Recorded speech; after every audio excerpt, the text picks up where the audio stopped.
right, let's check back in with our Jeff Nguyen. Let's go. He has been by the Castaic Lake camping area, although, Jeff, it looks like you have moved again.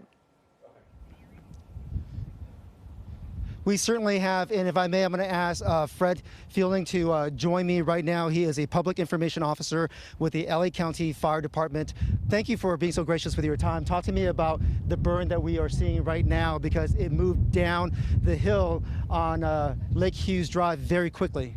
Yeah, so this has got a critical rate of spread right now. These high winds are pushing it much more quickly, and anytime it runs uphill, it'll go up at about 8 times the normal speed. So this is a very dangerous sort of situation. You've got a lot of dry fuels, you've got a lot of hot weather that led to that, and then you've got these high winds that's moving it very quickly. So the most important thing right now is to pay attention to evacuation orders and warnings and be ready to go whenever you need to. You know, because of the evacuation orders and you want people to honor that, talk to me about the mechanics of how this is burning and why you want people to move when you ask them to move. Yeah, so this vegetation is extremely dry. In 2023, there was 200% precipitation. In 2024, 150%. That created a lot of light, flashy fuels like grasses. That moves quickly through those. In addition, there's a lot of chaparral, which has a high amount of energy in it. When you take those combined, you've got a high likelihood of ignition, a high likelihood of extreme flame growth, and then you push it with winds, and that just creates a recipe that can allow these fires to spread very quickly. Is it safe to say some of that fuel that you mentioned is very oily as well, adding to the combustibility of what we're talking about? Yeah, some of the characteristics of chaparral do make it more combustible than other fuels.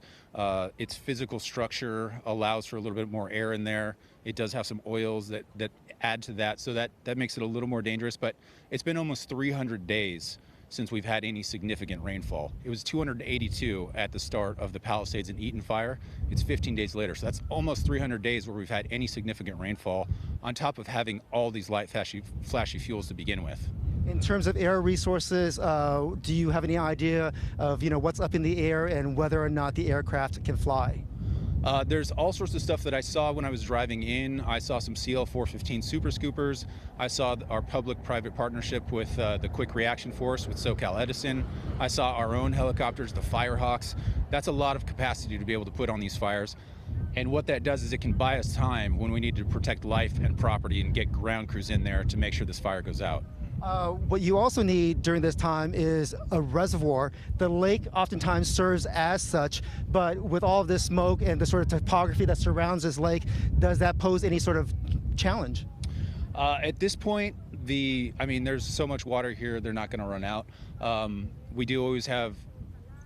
There are challenges sometimes with infrastructure, but at this point, I think we'll be good on water. What they're going to be doing right now is focusing on people, just making sure no lives are lost, and property to make sure no homes burn down. I see a couple of dozen of the equipment or the apparatus here at this field. Talk to me about the decision to kind of make your stand here, since we have no structure in the path, at least from what we see in front of us.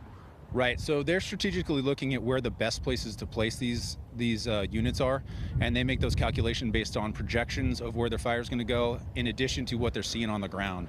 And so they'll put those resources wherever they think best, if that's to protect life, if that's to protect property, or if that's to keep the perimeter small so that it doesn't affect more people.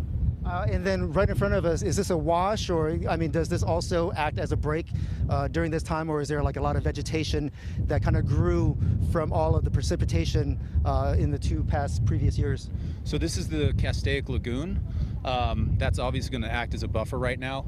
There is more vegetation below. So as you can see down there, there is more vegetation, but anytime you have water, that's going to at least slow everything down and the moisture with it. We often talk about how intense flames like these can create their own weather pattern or weather system. Is that happening here, or can you kind of elaborate for me and explain to us what firefighters mean when you talk about that sort of situation? Yeah, these are really driven by Santa Ana conditions, and that's more of a macro situation. You've got high pressure up near the Great Basin, and that's all the way up near Utah, right? And all of that wind is coming down and filtering through Southern California. So that's happening on a macro scale.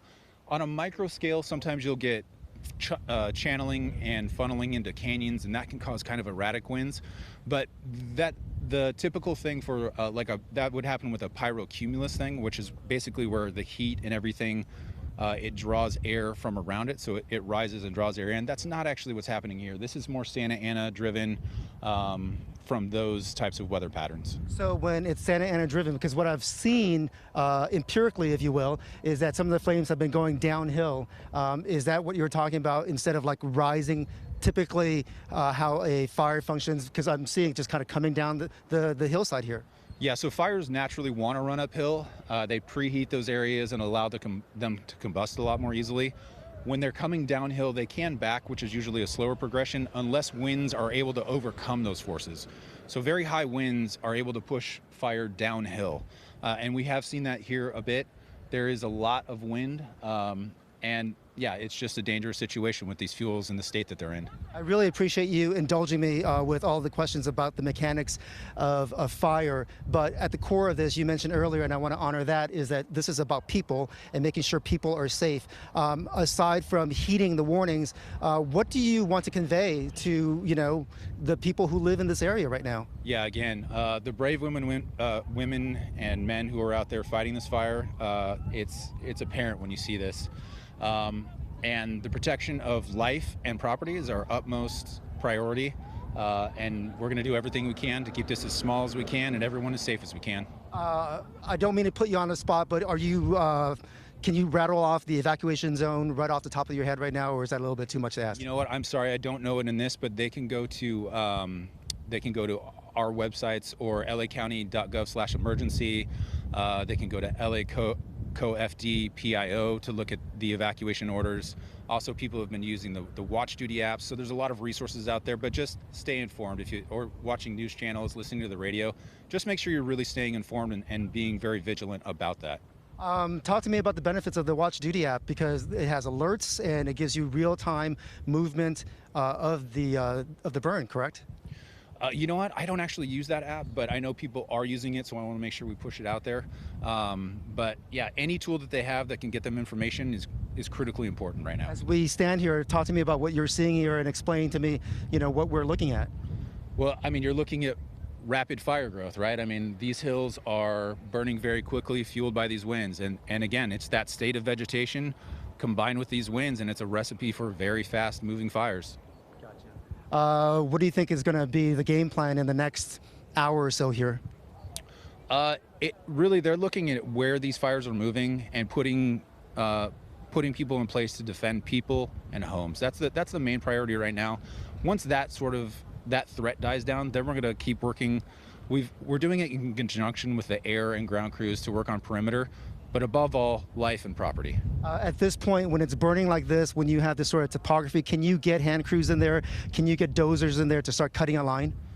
Well, so at this point, with those kind of flame lengths, you're not going to want to put a hand crew right there, right? I mean, that's just too dangerous. Dozers can go in there, but we've only got so many dozers, so they're putting them in the places where they can be the most effective. Again, I mean, there's all sorts of dangerous things too. Even the power lines here, you got to watch out for these poles, make sure they're not catching on fire. A lot of things happening and making sure that we keep everyone safe. Thank you so much for your time. I really appreciate it.